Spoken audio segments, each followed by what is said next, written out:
मध्य प्रदेश की सियासत के दिग्गज नेता जो खुद प्रदेश के गृह मंत्री थे, रुतबा ऐसा कि माना जाता था उनके रसूख को चुनौती देना नामुमकिन है।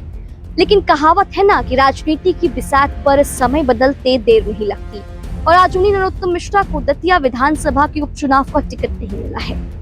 इस एक फैसले ने पूरे दतिया के साथ प्रदेश भर की सियासत को गर्म करके रख दिया है। जैसे ही खबर आती है कि आने वाले उपचुनाव में, दतिया उपचुनाव में बीजेपी ने नरोत्तम मिश्रा का पत्ता साफ करके आशुतोष तिवारी को मैदान में उतार दिया है, वैसे ही नरोत्तम मिश्रा के जो समर्थक है वो सड़कों पर उतर आते हैं।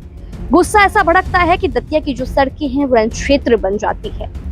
दतिया की सड़कों पर पूरे 20 किलोमीटर लंबा ट्रक का जाम लगता है। आप अंदाजा लगाइए, 11 घंटों तक गाड़ियां टस से मस नहीं होती, बसें रुक जाती है, महिलाएं बच्चे उन बसों में फंसे रह जाते हैं।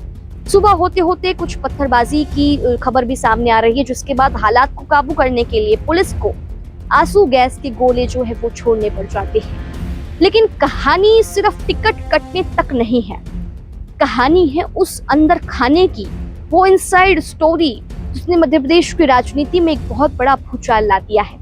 आखिर अंदर खाने की कहानी क्या है जिसके चलते बीजेपी ने ऐसा किया, इस बारे में भी बात करेंगे। लेकिन सबसे पहले पूरे बवाल की टाइमलाइन को समझ लेते हैं कि क्या है ये पूरा मामला, कैसे श्रृंगारी भड़की, क्यों लोग भड़के। तो आपको बता दें कि आने वाले 30 जुलाई को दतिया विधानसभा की सीट पर उपचुनाव होना है।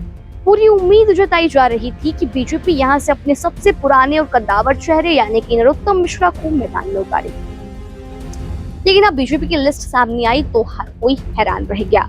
हैरान होना लाजमी था, क्योंकि पार्टी ने नरोत्तम मिश्रा का नाम हटाकर एक नया दांव खेल दिया और आशुतोष तिवारी को अपना जो उम्मीदवार है वो पार्टी बीजेपी पार्टी घोषित कर देती है। आपको बता दें, यही वो फैसला था जो नरोत्तम मिश्रा के समर्थकों के सब्र का बांध तोड़ दिया। शुक्रवार की रात जैसे ही खबर दतिया पहुंची, वैसे ही नरोत्तम मिश्रा के जो समर्थक थे, कई बीजेपी कार्यकर्ता भी इस बीच सड़कों पर उतर आ गए। उनका कहना था कि नरोत्तम मिश्रा का अपमान है, और रात से जो शुरू ये हंगामा था, शनिवार की सुबह तक बदस्तूर चलता रहा। 20 किलोमीटर तक जो गाड़ियां हैं वो उनके जाम लग गए, चीखते चिल्लाते लोग, सड़कों पर टायर जलाते लोग। इसके बाद पुलिस ने उन्हें हटाने की कोशिश की तो पत्थरबाजी की जो घटना है वो देखने को मिली, जिसके बाद पुलिस को मजबूरन बल का प्रयोग करना पड़ा, आंसू गैस के जो गोले हैं वो छोड़ने पड़े।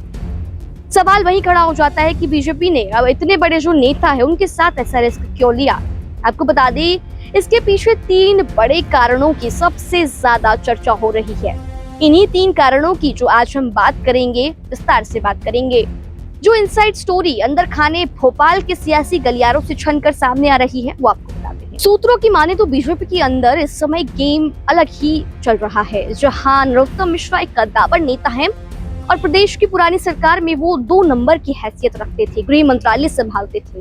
जो 2030 के विधानसभा चुनावों में वो चुनाव जरूर हार गए थे, जिससे उनकी राजनीतिक रसूख पर थोड़ी आंच आई थी। लेकिन पार्टी के जो रणनीतिकार है उन्हें अच्छे से पता था कि अगर इस उपचुनाव में नरोत्तम मिश्रा को टिकट दिया जाता तो हो सकता है कि वो जीत जाते और उनका प्रदेश की राजनीति में कद बढ़ता, और हो भी सकता था कि वो जीतते और पावर सेंटर के रूप में उभरते। लेकिन दोस्तों, इस समय आपको बता दें, मध्य प्रदेश में डॉक्टर मोहन यादव की सरकार है, पूरे तालमेल के साथ चल रही है। कैबिनेट की बात करें तो पहले से ही कैलाश विजयवर्गीय जैसे और प्रहलाद पटेल जैसे कई बड़े चेहरे, वरिष्ठ चेहरे हैं, भारी भरकम चेहरे पहले से ही मौजूद हैं।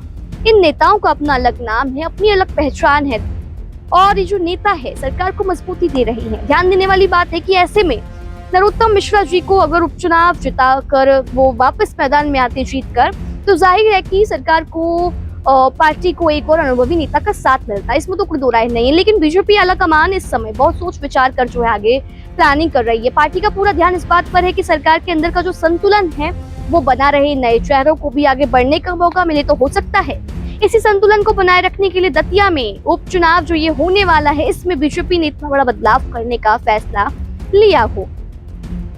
दूसरे कारण की यहाँ पर जल्दी से बात कर लेते हैं। आपको बता दें दूसरा कारण, सूत्रों की माने तो दतिया सीट पर उम्मीदवार तय करने से पहले आला कमान ने जनता का मन टटोलने के लिए बेहद गोपनीय आंतरिक सर्वे कराया गया था। जो यहाँ मीडिया रिपोर्ट्स की माने तो इस सर्वे में क्या खुलासा हुआ, खुलासा ये होता है कि नरोत्तम मिश्रा जी और उनके बेटे जो है सुकर्ण मिश्रा, दोनों को लेकर पता चलता है कि जनता और कार्यकर्ताओं की क्या राय है, इस बारे में जो है पता लगाने की कोशिश की गई। सर्वे रिपोर्ट में संकेत मिलते हैं कि जमीनी स्तर पर स्थितियां जो है वो थोड़ी चुनौतीपूर्ण है और सीट को सुनिश्चित करने के लिए, सुरक्षित करने के लिए एक नए चेहरे की जरूरत है। पार्टी के आला नेताओं को यह भी मानना है कि 2023 के विधानसभा चुनाव में जो नरोत्तम मिश्रा जी की हार हुई थी उसे बहुत ज्यादा गंभीरता से देखा गया। साल 2023 में जहां पूरे मध्य प्रदेश के अंदर बीजेपी की एक तरफा लहर थी और पार्टी बम्पर सीटें जीत रही थी, वहीं दतिया में समीकरण थोड़े अलग हो गए थे। स्थानीय स्तर पर जनता की जो थोड़ी बहुत नाराजगी थी उसी को दूर करने के लिए पार्टी को फिर से मजबूत चेहरे को उतारना जो है, ये जो दाव है उतारने का, वो खेलना पड़ा और वो जरूरी भी था कहीं ना कहीं। तो एक ये वजह हो सकती है। इसके बाद आपको तीसरे कारण पर लेके चलते हैं। सबसे बड़ा कारण तीसरा माना जा रहा है कि दतिया उपचुनाव को एक साधारण सीट का उपचुनाव नहीं माना जा रहा है, बल्कि बीजेपी के लिए चुनाव डॉक्टर मोहन यादव सरकार के शुरुआती कामकाज और पार्टी की नई रणनीति को परखने का एक बहुत बड़ा मौका है। पार्टी के अंदर ये बात तो साफ है कि दतिया में जमीनी जो समीकरण है, कोई भी रिस्क नहीं लिया जा सकता, कोई ढील नहीं दी जा सकती। किसी वजह से अगर यहाँ परिणाम जो है वो उम्मीद के मुताबिक अगर नहीं आएंगे तो विपक्ष को तो सरकार की नीतियों पर सवाल उठाने का नया मौका मिल जाएगा। ऐसे में पार्टी, बीजेपी पार्टी किसी भी तरीके का जोखिम कह लीजिए, रिस्क कह लीजिए, वो उसे लेना नहीं चाहती। तो दोस्तों इसमें शक तो नहीं है कि नरोत्तम मिश्रा का राजनीतिक अनुभव बहुत बड़ा है और आज भी उनकी मजबूत पकड़ जो है वो मानी जाती है और पिछले कई सालों से वो मध्य प्रदेश के बीजेपी में सबसे बड़े प्रमुख चेहरों में से अहम रह चुके हैं। लेकिन सियासत में तो बदलाव ही एकमात्र नियम है। जाते जाते आपको एक बात ये भी बता दें कि भले ही सत्ता में काबिज पार्टी की तरफ से अभी इस पर कोई आधिकारिक बयान नहीं आया हो, लेकिन फिर भी आपको बता दें इस दाव को प्रदेश की राजनीति में एक बहुत बड़ा टर्निंग पॉइंट माना जा रहा है। अब जो फैसला है दतिया की जनता के हाथ में है, आगे क्या होता है ये तो आने वाला वक्त बताएगा। दतिया के इस पूरे सियासी संग्राम पर अगर आपका कुछ कहना है तो कमेंट बॉक्स खुला है, अपनी बात जरूर लिखकर जाइएगा।